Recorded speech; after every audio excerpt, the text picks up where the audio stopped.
Bismillahirrahmanirrahim. Assalamualaikum warahmatullahi wabarakatuh. Alhamdulillahilladzi khalaqas samawati wal arda wa ikhtilafil lail wan nahar la ayatin lil albab.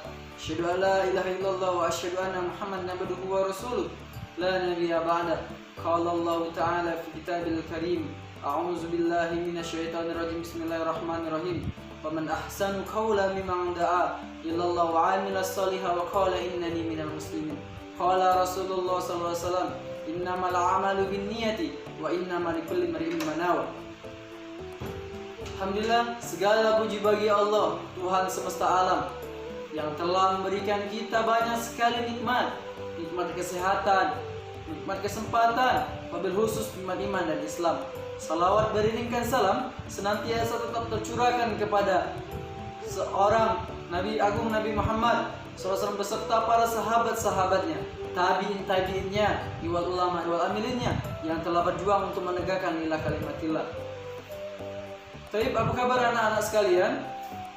Mohon maaf Pak Arif tidak bisa bertemu secara langsung, tapi setidaknya ini bisa menjadi penghibur kerinduan Pak Arif terhadap anak-anak sekalian yang kita tidak bisa bertatap muka secara langsung karena sebuah pandemi dan sebuah COVID-19 yang melanda kita semua menyebabkan kita harus stay at home di rumah masing-masing.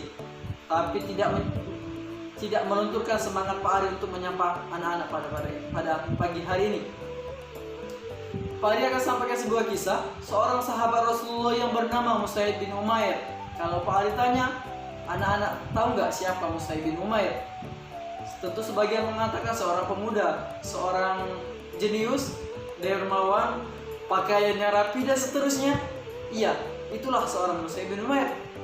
Jadi suatu ketika Rasulullah memuji beliau, tidak pernah aku dapat seorang rambutnya rapi, bagian pakaiannya bagus seperti Mus'ab bin Umair. Artinya Mus'ab bin Umair seorang pemuda yang beda dengan masyarakat pada umumnya. Dia memiliki sebuah kenikmatan yang banyak dan luar biasa di masa jahiliyahnya.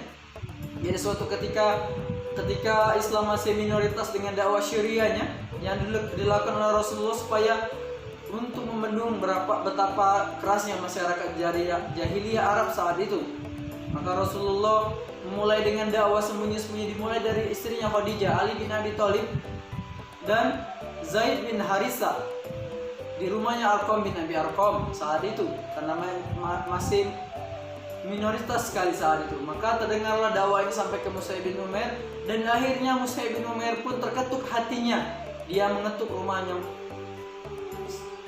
Arqam bin Abi Arqam untuk menyatakan dan memasuk Islam saat itu.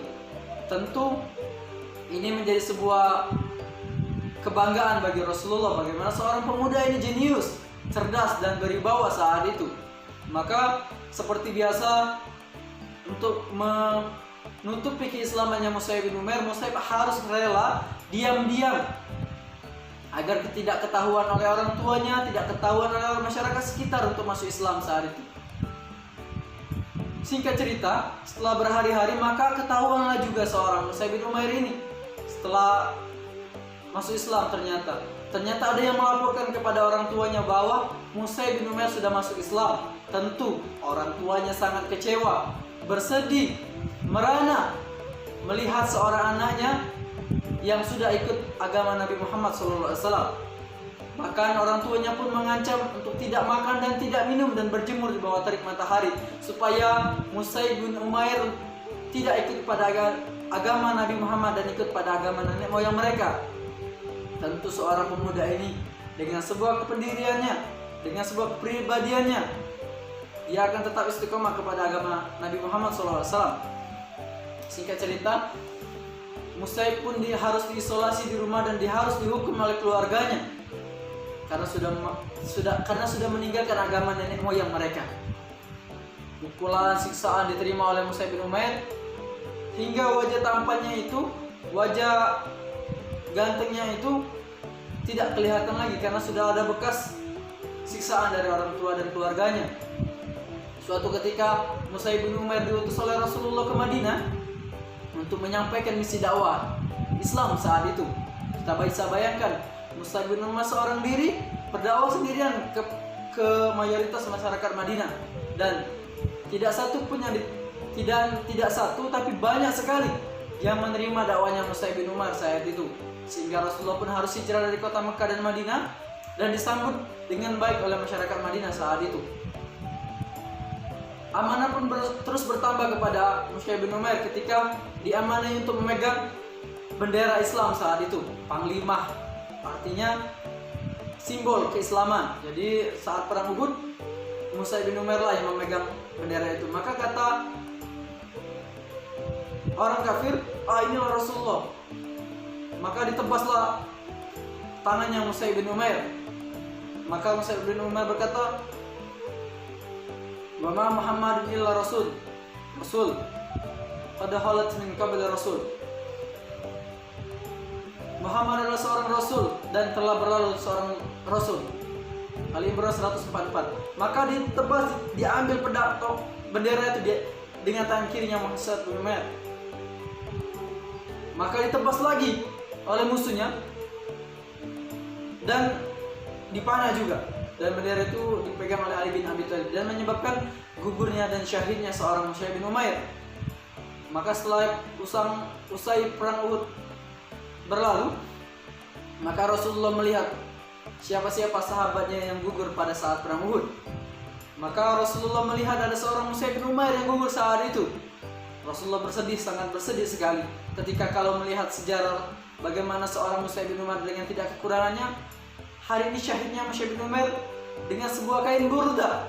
Kain burda itu kalau ditarik ke atas kelihatan bawahnya, kakinya. Kalau ditarik ke bawah kelihatanlah sebuah dada dan kepalanya. Maka kata Rasulullah, tariklah kain burda itu ke atas dan sisanya kita tutup dengan rumput idhir.